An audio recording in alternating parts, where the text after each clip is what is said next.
Princess Dahlia and this is my another video. Apa kabar kalian sekolah online-nya?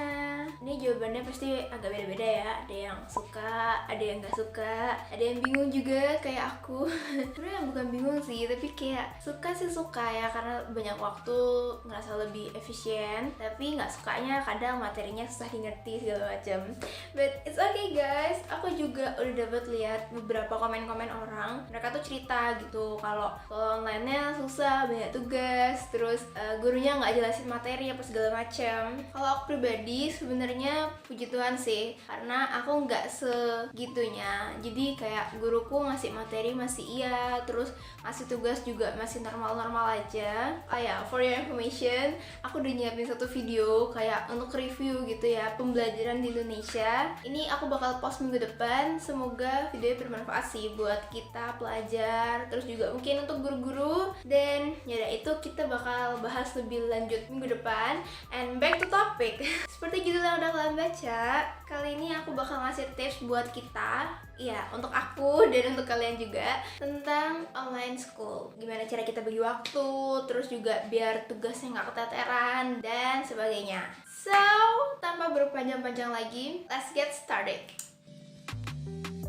Yang pertama itu adalah bagi waktu. Kalian pasti udah pada tahu juga ya. Mulai dari kapan kita tidur, biar besok pagi kita bisa bangun lebih awal, terus lebih ada prepare. Aku sangat menyarankan ya, biar sekolah online ini kita tetap ada prepare. Aku beberapa kali, sering sih sebenarnya, itu bangun kesiangan. Bener-bener yang aku mulai sekolah online itu jam 8, terus aku bangun juga jam 8. Dan itu nggak enak banget, karena aku kayak baru bangun, harus langsung cepet-cepet absen dulu. Setelah absen baru aku bisa cuci muka, baru aku bisa ngapa-ngapain yang lain. Tapi itu pun juga kayak keburu-buru gitu loh, nggak bisa santai. Jadi akan lebih baik kalau kita prepare sebelumnya. Jadi bangun lebih awal, habis itu persiapin diri. Kalau yang emang mau mandi aja nggak apa-apa gitu. Itu lebih enak, lebih fresh juga. Pastiin dulu minum air, terus tempat belajarnya tuh dirapiin dulu. Jangan lupa juga untuk doa, oke? Kita bagi-bagi tuh doa, kita minta aja ke Tuhan gitu. Minta biar hari ini kita bisa ngelakuin kegiatan dengan maksimal, berdoa juga, minta hikmat dari Tuhan, biar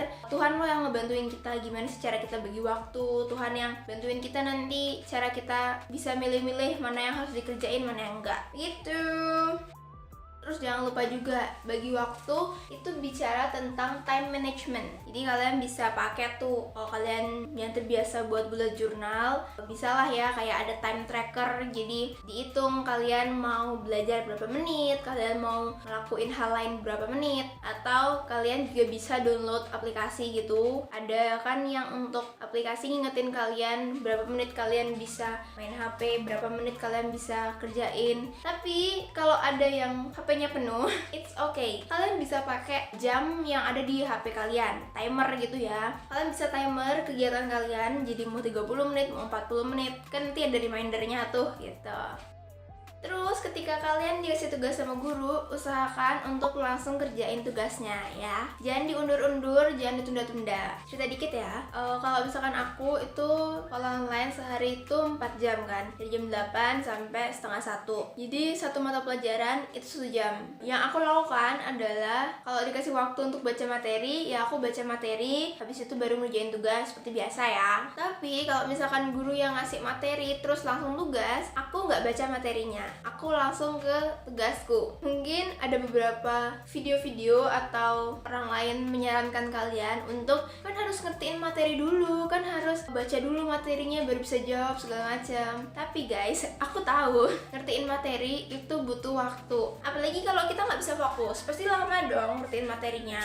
Jadi daripada kita buang-buang waktu untuk baca materi, habis itu ntar ngerjain tugas, kita cari ulang lagi materinya, kan kayak 2 kali kerja ya, malah wasting time. Kalau aku sih langsung aja kerjain tugasnya, karena dengan gitu kita baca soal, habis itu kita baru deh tuh cari di materi yang guru kita kasih, atau enggak kita cari di Google. Setidaknya kita tahu gitu kalau misalkan oh hari ini aku belajar tentang ini. That's why kerjain tugasnya juga harus secara mandiri ya. Mungkin kalau dulu di sekolah kita masih bisa nyontek tugas temen ya, tapi kalau udah di rumah sekarang online kan lebih ribet nggak sih? Kayak kita yang lama nunggunya, kita masih nunggu temen kita jawab dulu, habis itu ngirim foto ke kita, habis itu kita tunggu lagi. Kita harus bisa belajar mandiri, gak usah takut salah sama jawaban kita. Kita harus bisa jadi generasi yang pede sama jawaban kita pede sama pendapat kita sendiri. Terus kalau tugasnya banyak gimana dong? Ini aku tidak bisa memberikan jawaban yang terlalu banyak karena aku pribadi belum mengalaminya ya. Maksudnya kayak yang aku bilang di awal, puji Tuhan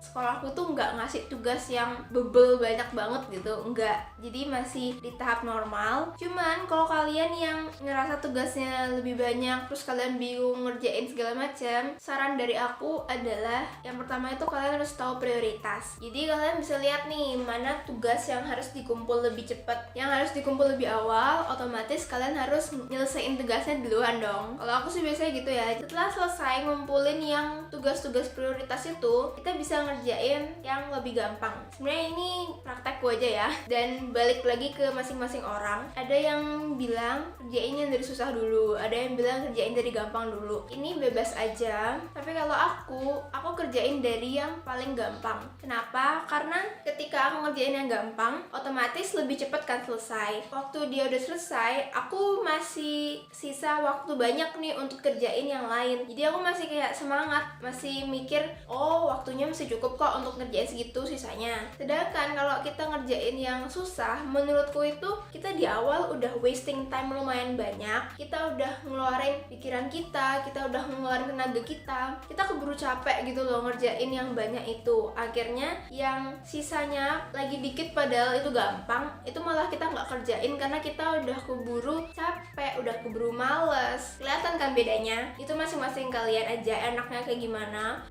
Dan the last one adalah balik ke mindset kita. Beberapa orang aku perhatiin, dia nganggap ketika ada tugas itu jadi beban lo buat dia. Padahal sebenarnya bisa guys. Ketika guru kalian ngasih tugas, kalian tuh bisa lo terima dengan oh ya udah ada tugas ya nanti dikerjain, atau enggak oh oke aku kerjain sekarang. Yaudah gitu loh, nggak usah mikir kayak aduh yang tugas kemarin aja belum selesai kok ini nambah lagi. Kalau mindset kita udah berat kayak gitu, tubuh kita jadi negatif juga gitu loh. Tubuh kita jadi gak ada semangat untuk ngelakuinnya. Tapi kalau misalkan mindset kita udah bener, kita nggak nganggap tugas ini sebagai beban, badan kita juga jadi lebih enjoy, lebih santai gitu loh mau ngerjain tugasnya gitu. And yeah, I think baru segitu aja yang bisa aku sharing ke kalian. Kalau nanti seiring berjalannya waktu ada beberapa hal yang aku temuin kayak oh iya ini bisa juga caranya, oh iya ini bisa, nanti aku bakal share yang terbarunya lagi. And aku berharap videonya ini bisa membantu kalian lebih gampang untuk belajar, lebih gampang untuk bagi waktu ngerjain tugas dan ngelakuin hal-hal lain juga. Intinya semangat terus, adaptasi emang pasti perlu ada karena kan kita berubah habit, kita berubah aktivitas, berubah kegiatan, pasti ada yang namanya adaptasi. Tapi gimana cara kita meresponinya itu yang menentukan kita bisa survive apa enggak itu. So semangat buat kita semua, and I hope you guys like and enjoy this video. See you on my next video. Bye bye.